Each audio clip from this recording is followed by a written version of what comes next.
Have you ever wondered if loyalty could actually be more dangerous than betrayal? It sounds absurd at first, a bizarre notion that goes against everything we're taught. We're programmed to admire loyalty, to value it in our friends, our allies, and our leaders.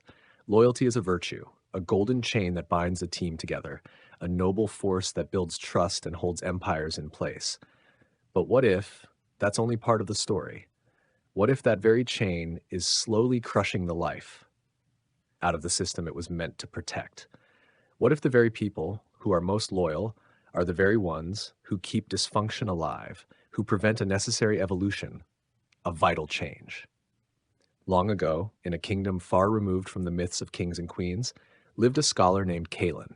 He wasn't a warrior or a politician, but he was an observer of power, and he saw a truth that most others were blind to, a truth that seemed to go against the very fabric of society itself. He saw that while betrayal was a visible wound, a clear and open attack you could see coming, blind loyalty was a subtle poison. It hid behind good intentions, it whispered praises in the dark, and it protected its host while it slowly eroded the very foundation of everything it touched. Betrayal is an act you can respond to. It forces you to build walls, to prepare for a fight, to sharpen your defenses. But blind loyalty, it lulls you into a false sense of security. It gives you an illusion of strength, a feeling that everything is under control right up until the very moment it all collapses from within. That, Calin knew, was its greatest danger. It doesn't protect power, it poisons it. And it might be the ultimate reason why great nations, great companies, and even great families have fallen to dust. Calin believed that to survive in a world full of wolves, you can't act like a sheep.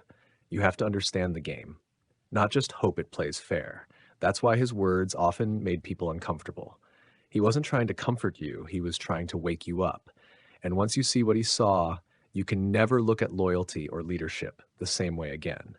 In this journey, we are going to explore a truth that makes people deeply, profoundly uncomfortable. Blind loyalty is not just a personal flaw, it is a systemic threat, a silent decay that can rot institutions from the inside. It can reward incompetence, silence the truth tellers, and give power to those who should never have held it in the first place. That's the twist. That's the danger. Not disloyalty, but unchecked allegiance to the wrong people, the wrong ideas, the wrong causes. Calin understood this better than most. He saw that leaders don't fall because of outside enemies. They fall because of the people closest to them, the ones who choose obedience over honesty. So in the next few moments, we'll begin to break down why blind loyalty is so seductive, so dangerous, and exactly how it leads even the strongest systems to their knees. Through Calin's eyes, nothing will look the same. If this message, if this thought resonates deep within you, then consider subscribing and let's dive deeper into a story that is more than just a tale. It's a mirror for our own world. Calin did not believe in blind loyalty, not because he was cold, but because he was clear-eyed. He watched great rulers fall, not because they lacked love or compassion, but because they misunderstood the nature of the human heart. He believed that a wise leader should not rely on loyalty, but on clarity and control. It's a harsh truth, but for Calin, loyalty wasn't a virtue, it was a risk. A leader who bets everything on a blind devotion is leaving their entire future to chance. Because here's the uncomfortable truth, people don't stay loyal out of some noble, abstract principle. They stay loyal when it benefits them. When the leader's power is strong, when the rewards are real, when disloyalty has a genuine cost, that's when loyalty flourishes. But take those things away, and that loyalty vanishes, sometimes overnight. This is a lesson we find echoed throughout history, not just in the annals of empires, but in the profound fables of ancient faiths and forgotten myths.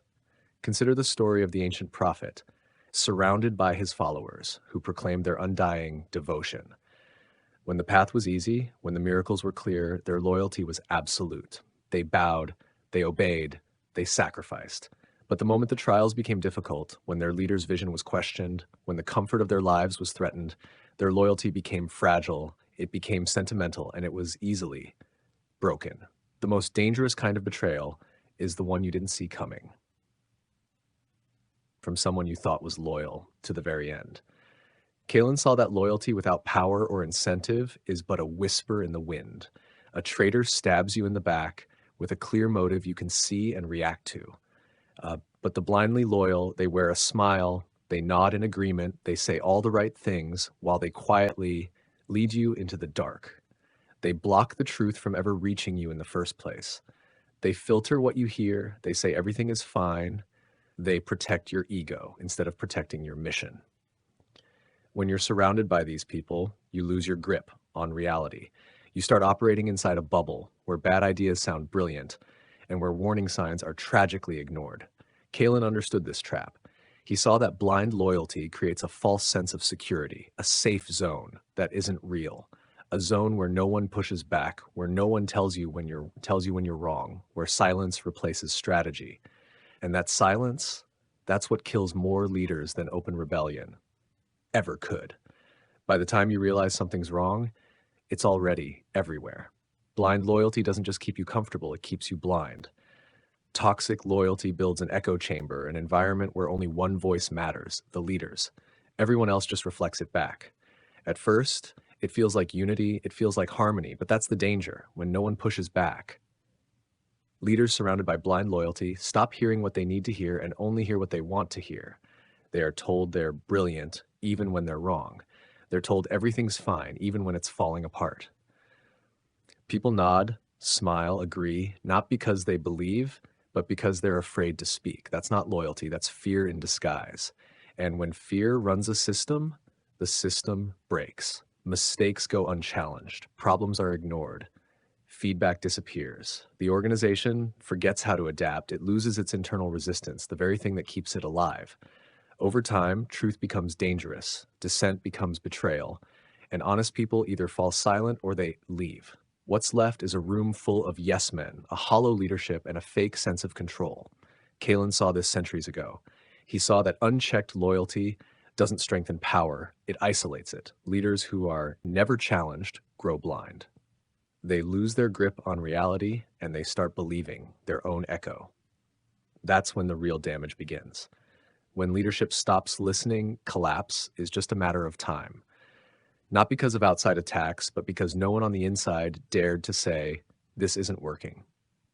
So if this resonates with you, if you've ever been a part of a system where the truth was optional, share your experience in the comments below. Your story could be the very thing that helps someone else see the light.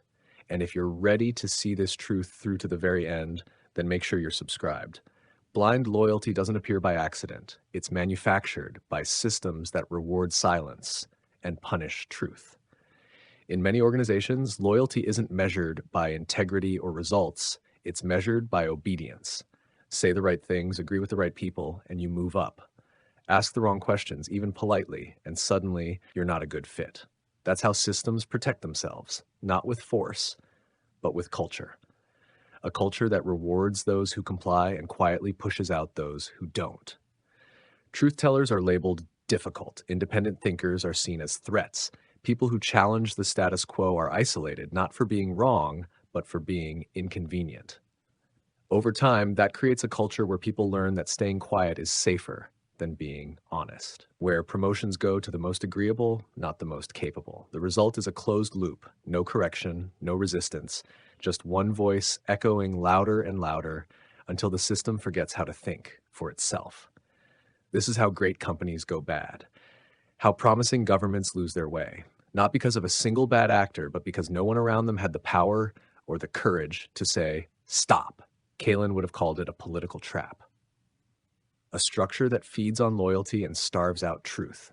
When blind loyalty becomes the norm, something dangerous happens. Talent gets replaced by obedience. People stop asking, who is the most capable, and start asking, who is the most loyal? A new hierarchy forms where the bold get sidelined, the competent get ignored, and the loyal but mediocre rise to the top. Why? Because they don't challenge the power above them. They don't ask hard questions. They just nod, agree, and execute, no matter how flawed the plan. This isn't just a personnel issue, it's a systemic rot. Mediocrity hires mediocrity. Loyalty hires more loyalty. And soon, the entire structure is made up of people who don't think critically. They just comply. Risk gets hidden, feedback disappears, and leadership becomes blind to its own decline. This is how empires crumble, without a single shot fired. They rot from within, not because of their enemies, but because of internal silence. Because competence was sacrificed in the name of comfort, and because those who spoke the truth were labeled as threats. So no, blind loyalty doesn't build stability. It builds a house of cards. And when the wind shifts, the collapse is total. Not because of betrayal, but because no one left inside had the strength or the skill to stop it. To Kalin, betrayal wasn't always a failure of character. Sometimes it was the highest form of political intelligence, a necessary move when loyalty served corruption, incompetence, or decay. Because not all loyalty is good and not all betrayal is bad. We're taught to see betrayal as a moral collapse, a selfish act. But Kalin saw something else, the possibility of moral clarity, the decision to stop propping up what no longer deserves to stand. When loyalty is used to justify silence, to protect the powerful, or to maintain the illusion of stability, then choosing to walk away isn't weakness, it's strength. A betrayal, in this sense, becomes the refusal to continue serving something that has lost its legitimacy. It's not about revenge, it's about realignment with truth, with principle, with reality. Loyalty only has value when it's tested and retested over time. Not assumed, not demanded, and definitely not given forever without question. Because real loyalty isn't about sticking with someone no matter what. It's about staying aligned with values, with purpose, with truth, even when that means saying no. The problem begins when loyalty shifts from principle to personality. When people stop asking, is this still right? And start saying, well, I owe them. But you don't owe blind obedience to anyone, not a boss, not a friend, not a leader. You owe your loyalty to what's bigger than any one person, the mission, the values, the truth. Kalin knew that loyalty tied to individuals was fragile and dangerous because people change, power corrupts, and when your loyalty is personal, it can drag you down with them. So I ask you now, are you surrounded by loyalists or by truth tellers? And more importantly, which one are you? The answer will decide your fate.